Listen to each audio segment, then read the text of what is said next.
qu'on est à nouveau sur quelque chose qui fait le lien entre les approches scientifiques du vivant, qui, en travaillant à partir des données sur les besoins des créatures sous-marines en termes de taille, d'infractuosité, de positionnement, des infractuosités les unes par rapport aux autres, de positionnement par rapport à tout un tas de paramètres. Donc il y a quelque chose qui est très scientifique et qui peut être mis en évidence par l'analyse de données massives, et restituée, donc cette dimension scientifique, elle est restituée dans un objet qui reprend ces dimensions scientifiques et qui les transcende dans cet objet-là.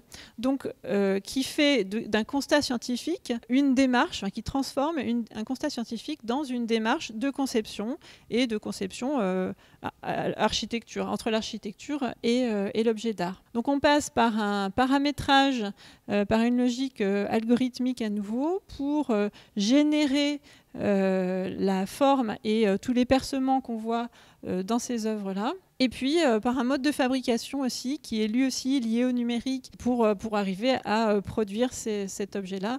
Voilà. Et ce qui nous intéresse, nous, beaucoup, c'est justement ce mélange qu'on retrouve dans la ville, par exemple, où à la fois la ville, c'est quelque chose de complètement artificiel, fait avec des modes génératifs mathématiques, enfin des mathématiques anthropologiques et humaines, et à la fois dans un site, mais inclus dans un site naturel, et où les deux, normalement, devraient se mélanger. Pour l'instant, ça se mélange très mal, mais ce qu'il y a d'intéressant dans ces petits modèles au niveau marin, c'est que ça se mélange plutôt bien. C'est quelque chose qui favorise la restitution de la nature dans des lieux qui sont souvent dénaturés pour différentes raisons.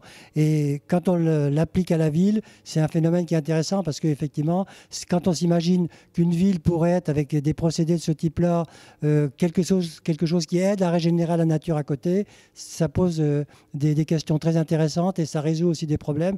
Et c'est pour ça qu'on tenait à ce que ça puisse être présent. Donc, c'est quelque chose qui a l'articulation entre l'œuvre, entre l'architecture, entre l'artificiel et entre le naturel. Et il y a une bonne symbiose entre tous ces éléments-là qui apparaît là-dedans. Et c'est ça qui nous semblait intéressant. Alors là, on déborde déjà vers des choses plus architecturales ou urbaines.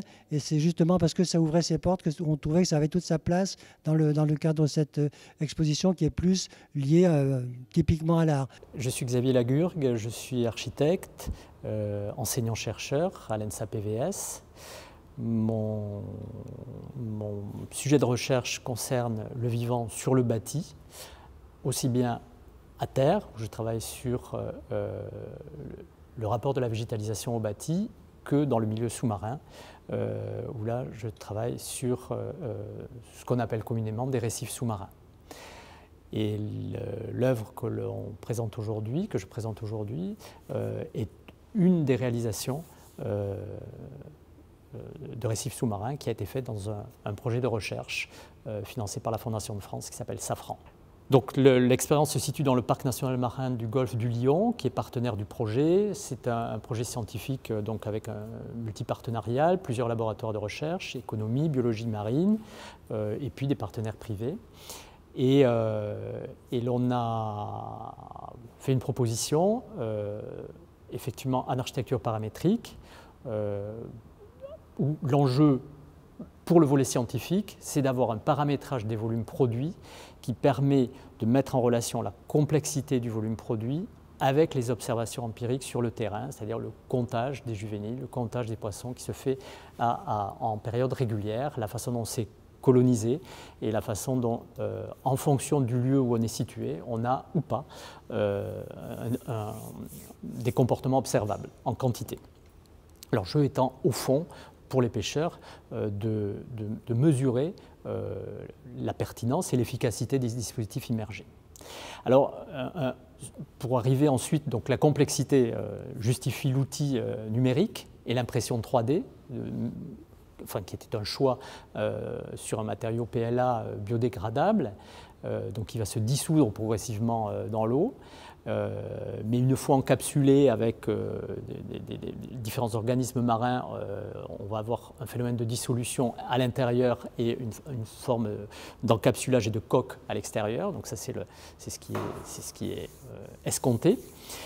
Et puis sur l'aspect formel, le biomimétisme a été proposé comme dans la tradition des chimères qui font un petit peu le lien entre les sciences naturelles au muséum et le monde de l'art.